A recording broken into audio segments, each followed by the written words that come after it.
Merhabalar herkese, Demigod kanalına, Büyülü Bir Dünya'ya hoş geldiniz. Uzun bir aradan sonra Türkçe içeriklerin kendi kanalı Demigod TR'de birlikteyiz ve haftada 2 veya 3 yayınla sizlerle birlikte olacağız. 1 Kasım'da önemli bir sertifika sınavım vardı. Onu atlattıktan sonra artık Türkçe yayınlara kaldığımız yerden devam edebileceğiz. Bugün oynayacağımız deste rakibi moralini bozacak, bizim de moralimizi yükseltecek bir deste Mono Blue. Evet, bugün oynayacağımız deste Mono Blue destesi olacak.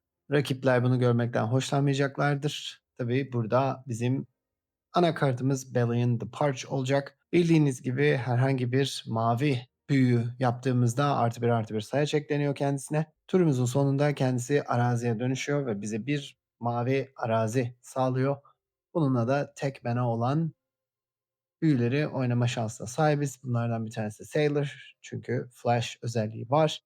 Diğeri de Into the Flood Maw olacak. Bu şekilde rakibin herhangi bir kalıcı büyüsünü geri gönderebileceğiz. Bir diğer kartımız ise Stoic Sphinx. Bildiğiniz gibi eğer biz herhangi bir turda büyü yapmazsak büyü geçirmezlik yetisine sahip ve 5'e 3 hem flash hem de uçma yetisi var. Dolayısıyla güzel olacaktır. Burada karşılama büyülerimiz var. Spell Shatter var mesela. Detect Intrusion var. Bu da bir karşılama büyüsü. Onun yanında rakibi yavaşlatacak büyülerimiz de var. Bir tanesi Drowner, diğeri de Fable'un Trick. Consult'la istediğimiz kartları arayacağız. Curiosity ile kart çekeceğiz. Tidebinder'la da özellikle bir rakibin kartlarının bir özelliği varsa onu def etmeye çalışacağız. Bu şekilde rakibi moral bozukluğuyla evine göndermeyi deneyeceğiz. Bakalım ne kadar başarılı olacağız. Evet, ilk maça başlamıyoruz. Biz başlamıyoruz. Elimizde Sailor, Consult, Spell Shatter. Fena bir el değil. Dolayısıyla Islands'ımızı koyarız derken peki. İlk el bari kırmızı olmasaydı derken değilmiş kırmızı. İlginç. Okay. Challenger. Buna bir şey yapamıyoruz. Maalesef hasar alalım. Sayılarımızı koyalım biz de. Ondan sonra elimizde Spell Shatter var. Dolayısıyla atak yapalım. Atak yapalım. Ember Heart Challenger. Hayır. Bence bir tanesi yeterince sinir bozucu zaten. İkincisine ihtiyacımız yok. Rokus'u koyacaktır. Keşke elimizde Into the Flood Maw olsa onu geri gönderebilsek diyecektim ama yok. Peki. Demek ki bu şekilde Into the Flood Maw. Güzel. İstemek yetiyor demek ki oyundan. İstemeyi bilmeniz gerekiyor. Consult'ı bir sonraki turda 4 mana karşılığında oynamayı tercih edeceğim. Turn Inside Out. Peki. Kullan hepsini. Hepsini kullan.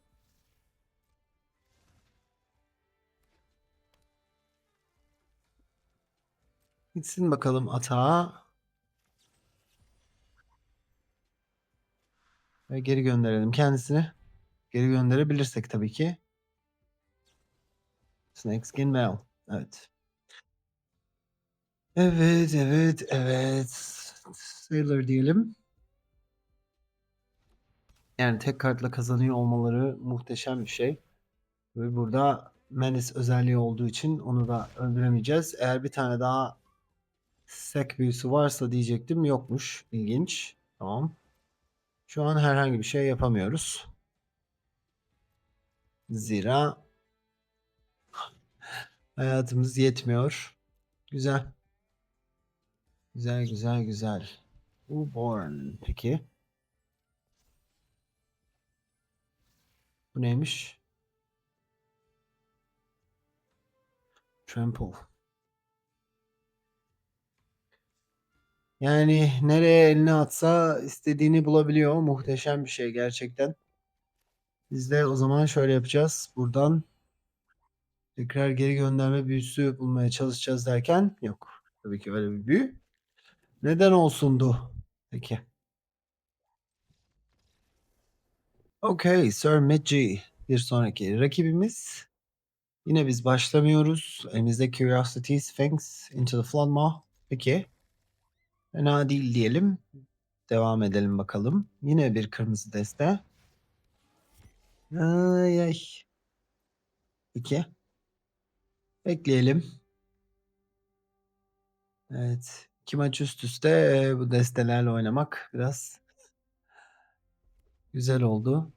Çok hoş ve challenger tabii ki. Neden olmasın. Seni geri gönderelim. Hı hı hı. Tamam. Tishana. Güzel. Şimdi Spell Shatter yapmamız gerekiyor. Çünkü Challenger'ı istemiyoruz yani hayatımızda. Gerçi Nemesis de olabilir diyecektim. Nemesis varmış. Nemesis'i de istemiyoruz hayatımızda. Çok değişen bir şey yok yani bu durumda. Siren aslında fena değil. Çünkü bir araziye daha ihtiyacım var. Belki onu bu şekilde bulabiliriz. Ve bulduk. Peki. Kalsın. Yine Into the Flood yapabileceğimiz bir şey olacaktır muhtemelen. Bir tane daha Nemesis tabii ki. Bunların sırayla geliyor olması da muhteşem gerçekten. Nemesis'i geri gönderelim. Elinde Nemesis'e zarar verebilecek bir kart mı vardı? O yüzden mi bekletti bizi? Tamam. Astronaut da bundan sonra +1/+1 sayacı ekliyor kendisine bildiğiniz gibi. Dolayısıyla bence bizim Curiosity ile kart çekmemiz daha mantıklı olacak. O yüzden gidiyorum Siren'la atağa.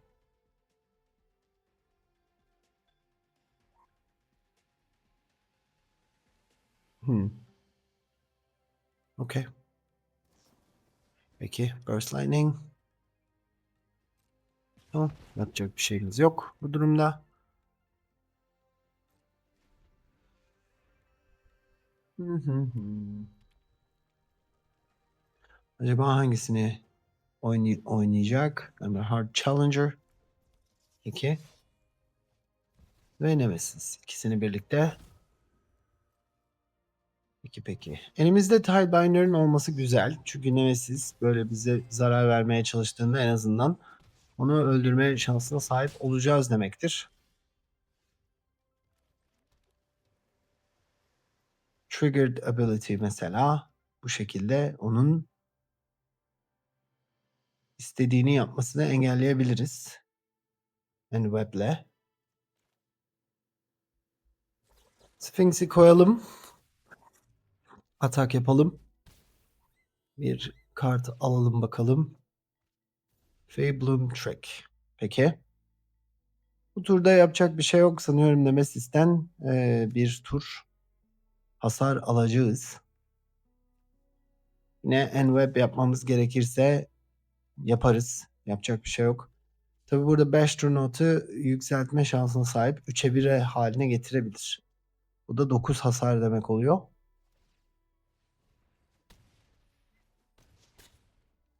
Peki 3'e kadar düştük. Bu durumda önce gidip bir kart çekelim.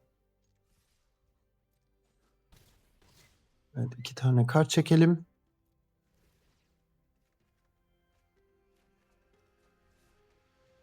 We do tap target creature and opponent controls.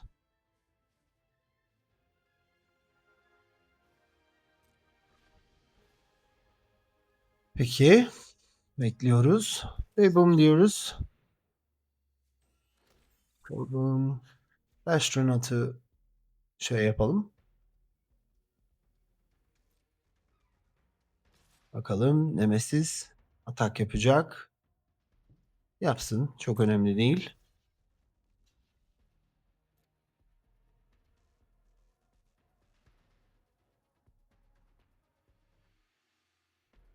Tidebinder'la onu elinde muhtemelen öldürme büyüsü var. Ve Burst Lightning gibi bir şey var. Anladığımız kadarıyla. Peki.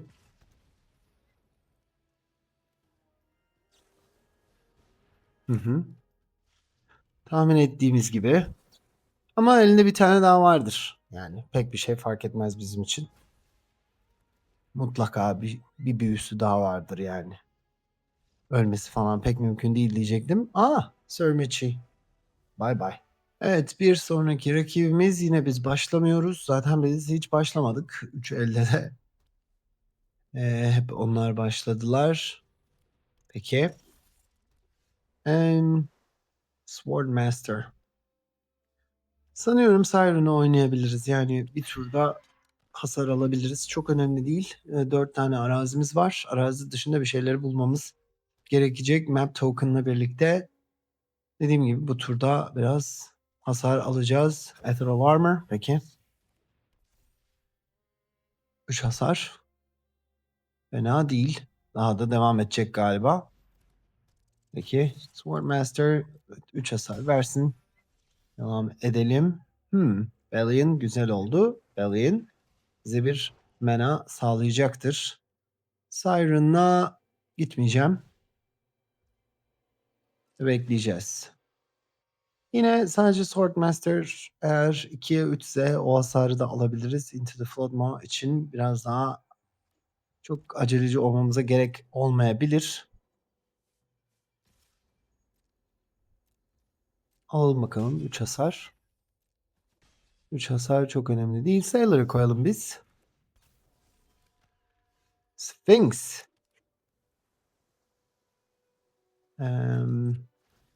Siren'ın üzerine koyalım. Bir arazi daha geldi. Pekidir. Bellion'a gidelim. Atak yapalım. Bellion'ı zaten bu şekilde başka türlü oynayamayacağımız düşünülürse bakalım nasıl bir planı var rakibimizin. Sirena. Peki bir aura bulmak isteyecektir. Muhtemelen Sheltered by Ghost aradığı veya bir Ethereal Armor daha Sheltered by Ghost. Peki. Diyecek misin ikisiyle de? O zaman bir tanesini öldürebiliriz. Hı?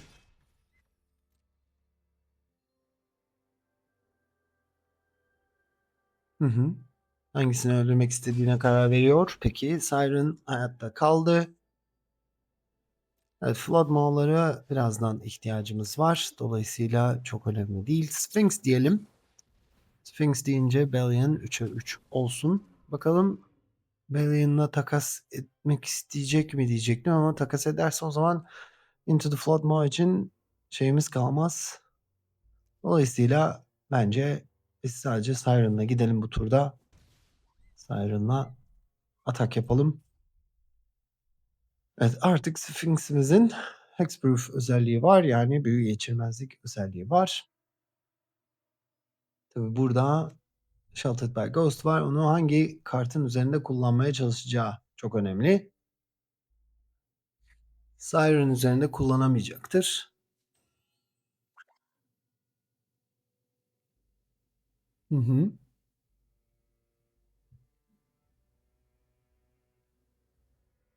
Yani burada Siren'ımız var tapped bir şekilde. Dolayısıyla Detect Intrusion'ı o şekilde de kullanabiliriz. Enwrap yaparız. Geri alırız elimize. Tekrar koyduğumuzda da bir map token daha yaratmış oluruz aslında. Çok mantıksız bir fikir değil bu. Tamam. O şekilde Siren'ı almak istiyor. Alsın.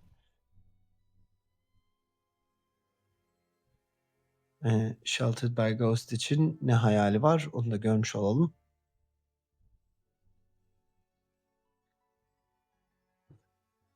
Evet. Swordmaster'ın üzerine koymayı deneyebilir. Bu arada ikisi de Sphinx'i öldürecektir. Dolayısıyla 3 hasar alabiliriz 3 hasar. Önemli değil. Bekleyelim tur sonuna kadar. Tur sonunda Swordmaster'ı gönderelim. 2'dir. Ee, Evet. 7 hasar verelim kendisine.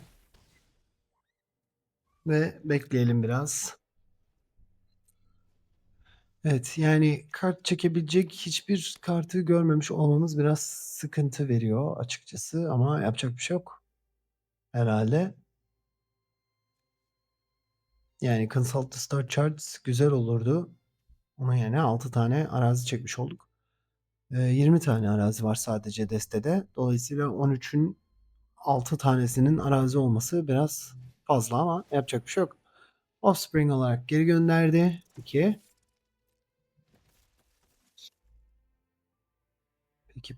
Peki. 3 hasar vermeyi deneyecek. Peki. 6'ya kadar indik bu arada.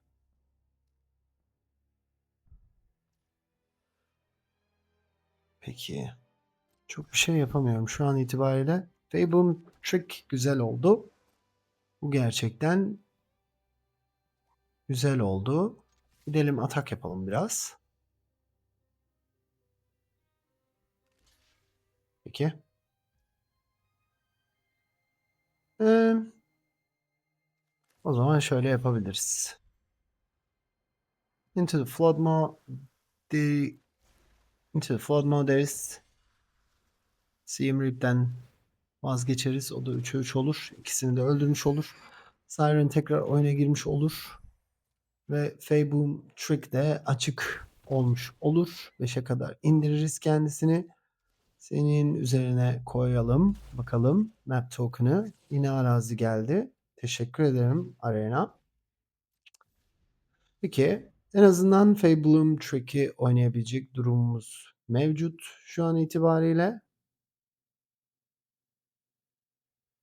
Her ne kadar Sphinx'i oynayamasak da tekrar Siren yapabilir. Ama bizim için çok önemli olmayacaktır. Yapsın. Peki. Bekliyoruz. Tamam.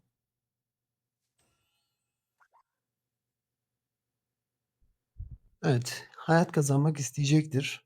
Şu an. Bence. Sheltered by Ghost. Peki.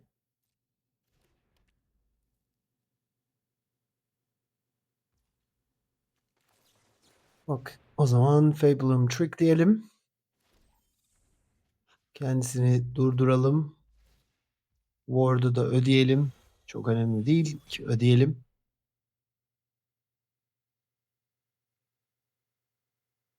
Onu tap edebilirsek sanıyorum bütün sıkıntılarımızı da rescue. Okay. Evet, hayat kazanması çok kötü oldu bizim için. Yapacak bir şey yok. Tamam, güzel. Gidelim, atak yapalım bir daha. Boom boom. 3'e kadar düşürdük. Bakalım. Yine aynı şeyi deneyeceğiz. Yine elinde rescue var mı yok mu göreceğiz. Bloom Trick. Orada ödeyelim. Evet. Peki ne var elinde? Hiçbir şey yok. Göreceğiz. Gidelim bakalım hata. Okay. GG. Sphinx maçı kazanmış oldu. Evet biz başlıyoruz ama elimizde sadece bir tane arazi var. 3 tane de Floodmo var. Sanmıyorum bunun tutulabilecek bir el olduğunu. Dolayısıyla mulligan yapalım.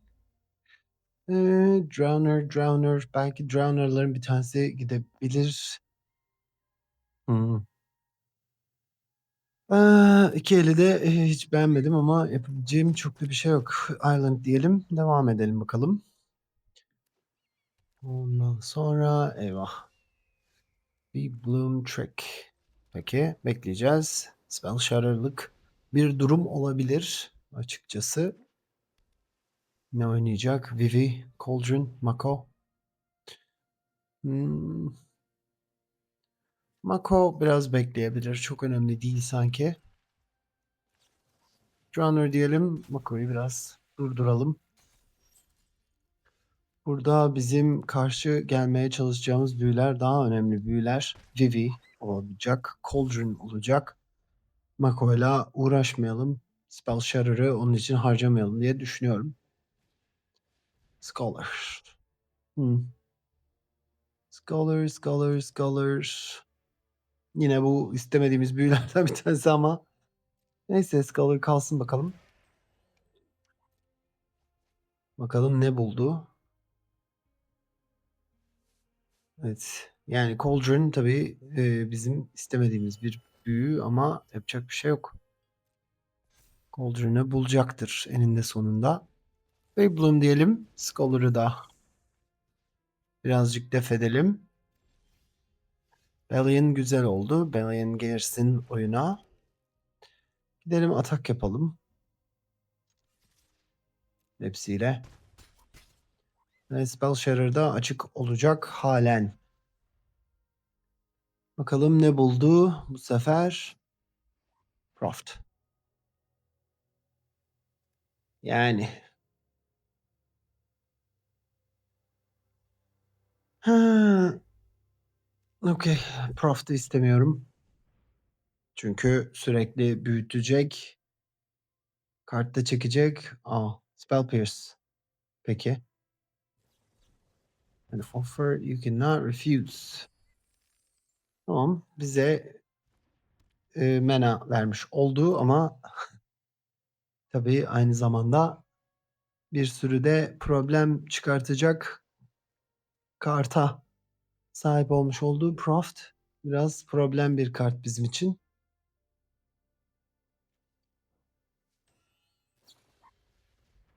Into the Floodmaw. Bununla uğraşmaya gerek yok bence.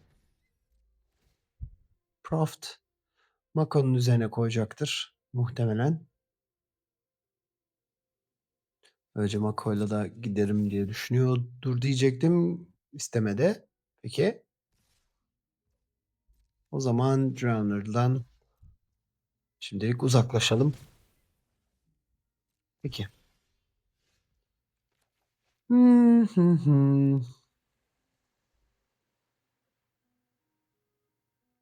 Yani çok bir Into the Flood Maw'u kullansak bile ondan sonra tekrar Scholar'ı koyacak ve Scholar'la da yani tekrar atak yapabilecek. Dolayısıyla bence atağa gitmemizin pek bir anlamı yok. Bu durumda kart çekebilecek bir şey de bulamadık açıkçası. Yani anlamıyorum gerçekten. Consult the Star Chart'ı hiç görmemiş olmamızı algılayamıyorum ama yapacak bir şey yok. Croft. Upgrade.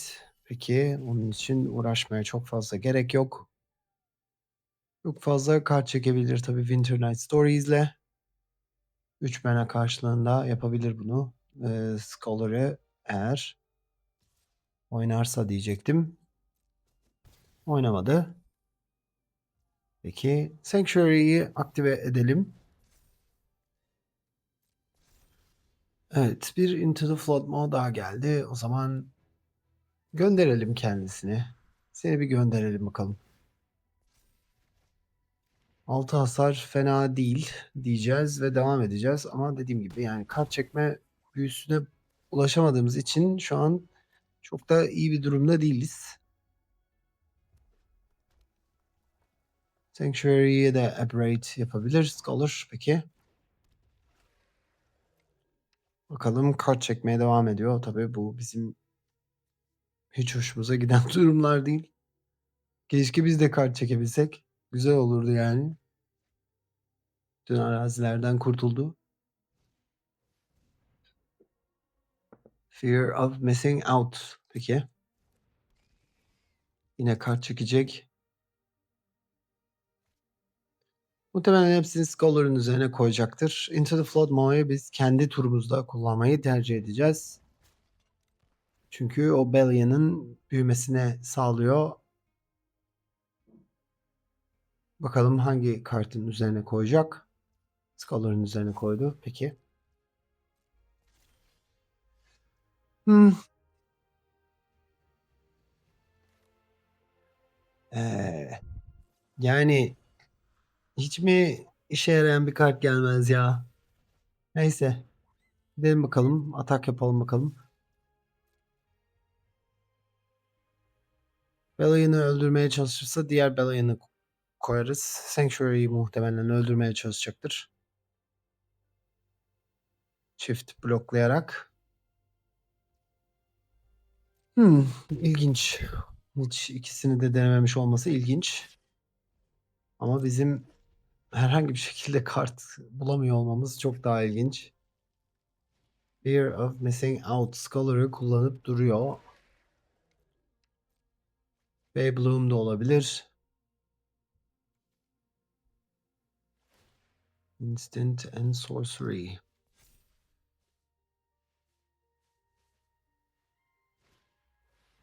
Fear of Missing Out.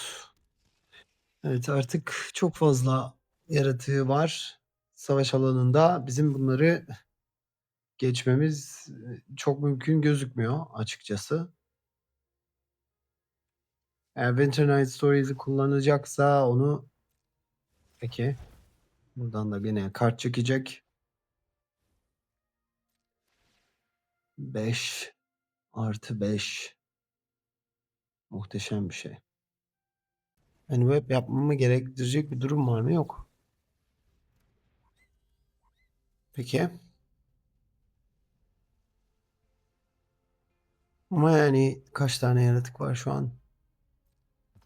4 tane yaratık var ve bizim sadece 2 tane yaratığımız mevcut. Tishana da pek bir şey yapmayacaktır. Ama bizim pek bir çaremiz yok yani. Savaş yapmaktan başka çok bir şansımız yok.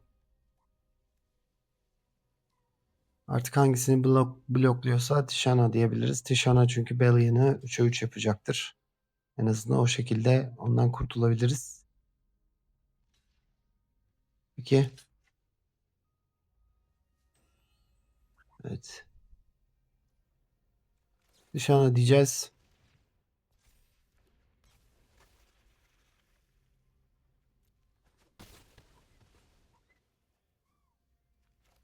Belian diyeceğiz. Yani elimizde hiçbir şeyin olmaması, bu da gerçekten keyif verici oldu bu maç. Hı hı hı.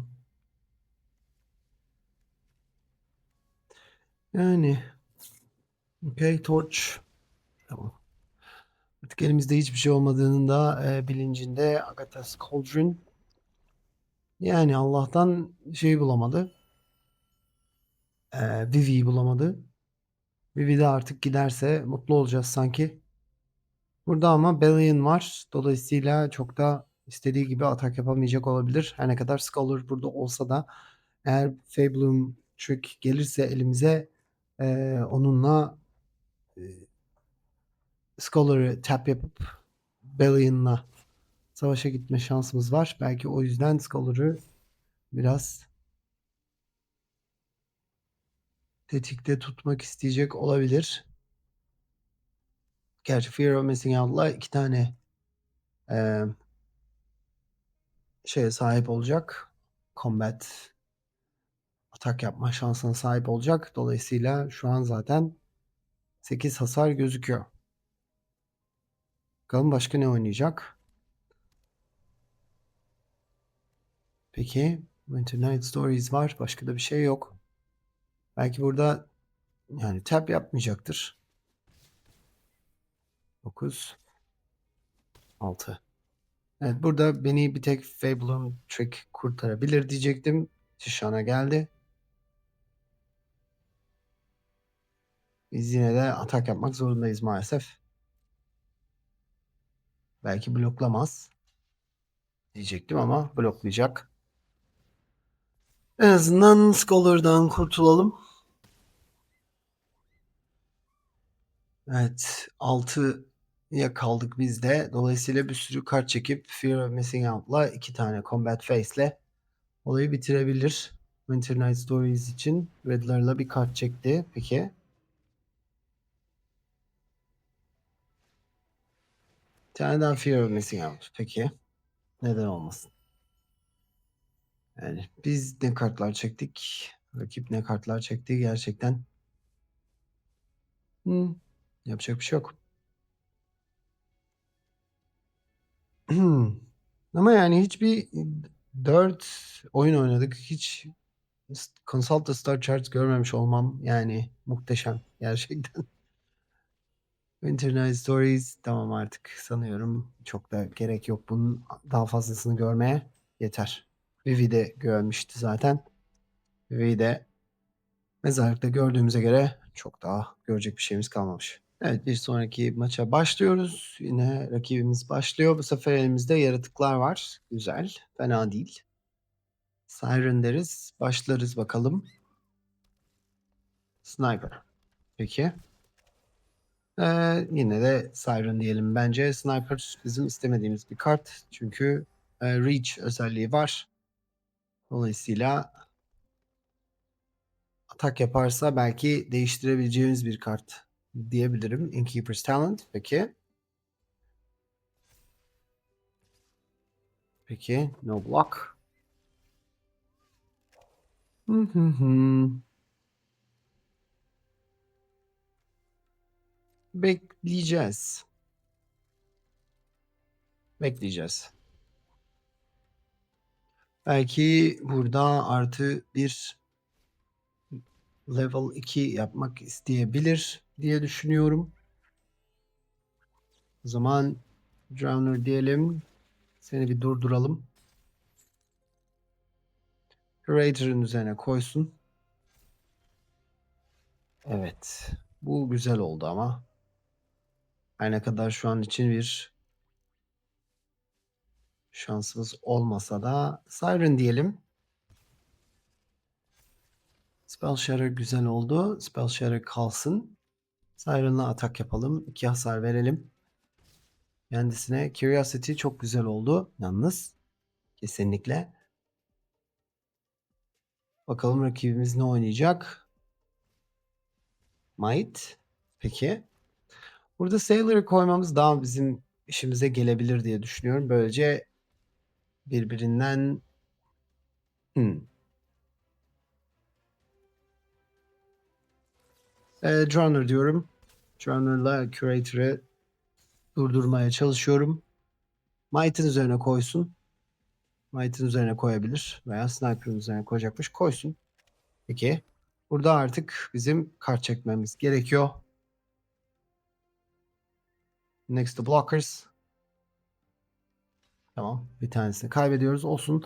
2 tane kart çekeceğiz. Önemli olan o. Birazcık kart avantajına ihtiyacımız mevcut. Curiosity diyelim. 2 tane arazi geldi. Peki. 7 tane arazi çektik. Gene 13 kartta. Yani bizim arazi buluşumuz da muhteşem devam ediyor. Grizzly Bill. 2. Sniper'ın üzerine koyacak. Ee, Valla Sniper'la Curiosity'yi aslında takas edebilirim. Hiçbir sakıncası yok benim için. Ah Keen var doğru. Şimdi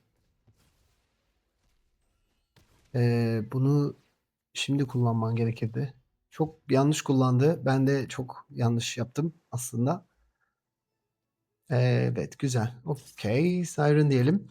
Burada ben çok büyük bir hata yaptım ama onu fark etmedi rakip. Ay ay yani yani arazi kadar başına taş düşsün arenaya. Gerçekten. Risty Bill. Peki. Bir şey oynasa onu Spell Shatter yapabiliriz de başka bir çok şeyimiz de kalmadı. Opsiyonlarımız da kalmadı. Durak bunu karşılayamıyoruz maalesef. O da güzel olmadı. Elinde bir tek büyüsü var. Keeper's Talent. Artı bir artı bir koyacaktır. Peki. 4 hasar alabiliriz. Çok önemli değil. 4 hasar alabiliriz. Sphinx diyelim. Ne var elinde acaba tek mana karşılığında? Sailor diyelim. 3 tane uçan kartımız var. 3 tane uçan kart demek Into the Flood Maw güzel. 3 tane uçan yaratık demek bizim 3 tane kart çekebileceğimiz anlamına gelir Curiosity ile birlikte. 4'e kadar indirebildik. Drowner'ımız var. Drowner'la Spyglass Siren güzel. Bellon güzel. Consult the Star Charts. Senin oyunda olduğundan emin değildim açıkçası. Güzel bir şey oldu. Ekleme oldu benim için. Bunların hepsinin Ward 1 özelliği var. Dolayısıyla Into the Flood Maw bize daha pahalıya mal olacaktır. Bence bu turda 4 mana. Okey. Bellon'da diyelim. Ondan sonra bekleyelim. 2 tane bloklayacak yaratığımız var. 14'üz. Her ne kadar ki yaratık bu ne yapması gerekiyor? Tipolojiye göre şu an ne instant var ne sorcery var. Dolayısıyla hiçbir şey değişmeyecek. Bu 4-4 olarak kalmaya devam edecek. Evet, Sphinx'imiz de 5'e 3. Şu an zaten hmm,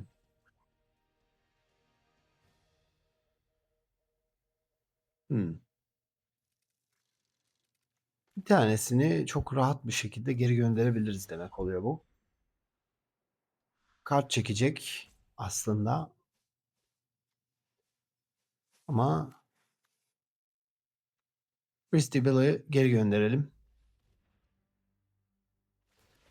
Christy Bill. Peki. Ordunu ödeyelim. Surrak'la bir kart çeksin. Peki. Burada artı 2 artı 2 koyacaktır. Christy Bill'i koymasına izin vermedik. Burada bir instant verdik kendisine ama 2 tane tipoloji var. Dolayısıyla 2 kart tipi var. O da onun için yeterli olmayacaktır. En fazla 7 olacak. 11 hasardan bahsediyoruz. Ve bunu almakla alakalı bir problemim yok. 7 hasarı alabiliriz. Bekliyoruz. İkinci Bellon geldi. Önce ben bir Consult the Start Charts yapayım. Biraz Bellon'ımız yürüsün. Fabulum Strict güzel. Hatta Into the Flood modu güzel. Peki.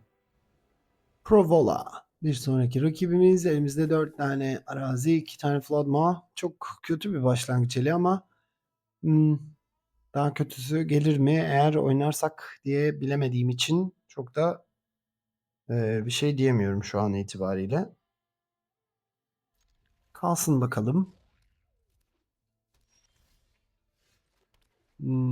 3 tane Flood Maw. Peki. Shuffler çok seviyor bizi. Gerçekten. Başka bir şey bulamıyorum. Fear of Missing Out. Evet. Vivi. Bir başka Vivi destesi. Ee, yani göndersek ne olacak? Belki bir bilmiyorum. Çok bilemedim. Bir arazi daha geldi. Çok güzel. Güzel güzel güzel. Bakalım. Tersa. Hı hı. Güzel. Yine güzel devam ediyor. Vivi ve Cauldron. Demek ki bir tane daha Cauldron'u var zaten. Bu da keyif verici bir gelişme bizler için. Bu Fear of Missing Out'u da mı geri göndersek? Yok. 2 hasar alalım. 4 Delirium aktive olduktan sonra belki onu yapabiliriz diye düşünüyorum. Şimdi Tersa'yı tekrar oynamak isterse onun için Spell Shatter'ımız var. Bu sefer oynamak istemedi. Demek ki Proft geliyor. Proft'ı kesinlikle istemiyoruz. Öyle bir dünya söz konusu değil. Fear of Missing Out'u da geri gönderelim. 4 hasar almayalım kendisinden. Yine arazi gelmeye devam ediyor. Korkunç bir şekilde yani arazi çekiyoruz. 11'de 6. Yani bu destenin sadece %33'ü arazi olmasına rağmen ben %50 çekebiliyorum gerçekten. Başarılı. Fear of Missing Out. Evet, Mako büyüyecek ama yeterince büyüyemeyecektir. Biz Curiosity'yi koyup Mako'dan kurtulabiliriz gibi gözüküyor. Agatha's Cauldron. Tabii ki. Neden olmasın? Ve Vivi. Hı hı hı. Ay ay. Yani gerçekten bütün istedikleri karta, istedikleri anda sahip olmaları muhteşem bir şey olsa gerek. Ve Kaito. 2. I've got all the intel you need. Yani cannot be blocked. Stick to the Peki. shadows. Draw a card, discard a card. En azından Kaito'dan kurtulabiliriz Curiosity ile birlikte diye düşünüyorum. 3 hasar alacağız artık. Ona yapacak bir şeyimiz yok. Evet. Loyalty. Yani loyalty olduğu Your için ondan da secrets will be kurtulamayacağız mine. demektir. Doğru.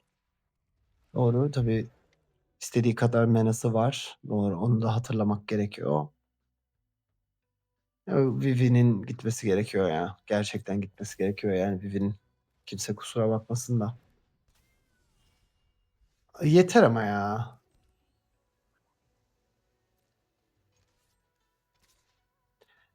Ay, ay. Neyse bakalım böyle bir şey deneyelim. Tabii ki. Yani Kaido'yu öldüremiyoruz bile. Onun için çok bir problem yok. Hmm. 7 tane arazi 12 kartta. Hı hı hı. 12 kartta 7 arazi, 3 Floodma, 1 Spell Shatter, bir de Curiosity.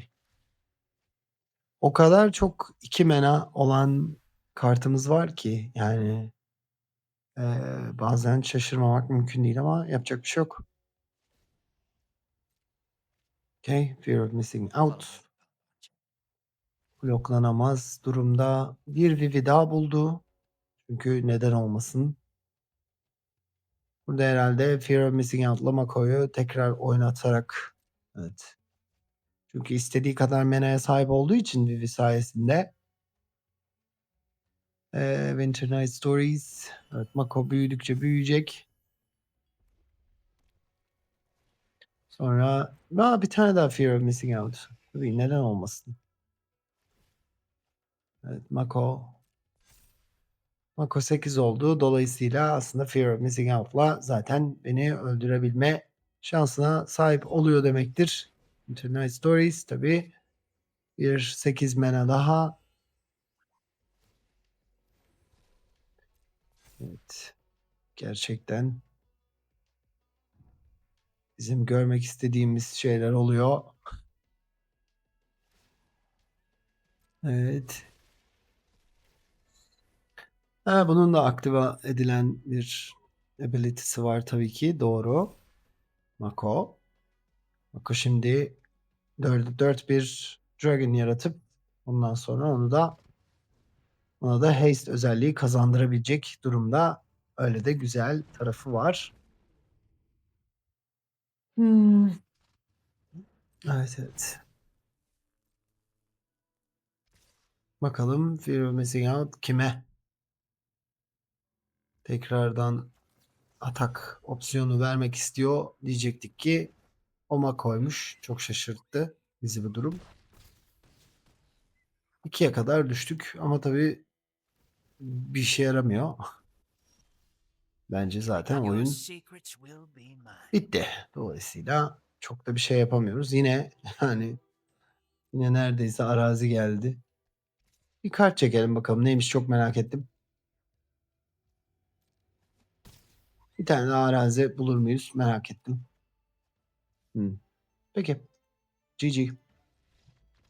Evet, standart event'i 3 galibiyet, 3 mağlubiyetle noktalıyoruz. Açıkçası, yani, aslında çok güzel oynaması keyifli bir deste ama bizim kart çekme büyüleriyle alakalı sıkıntımız mevcuttu.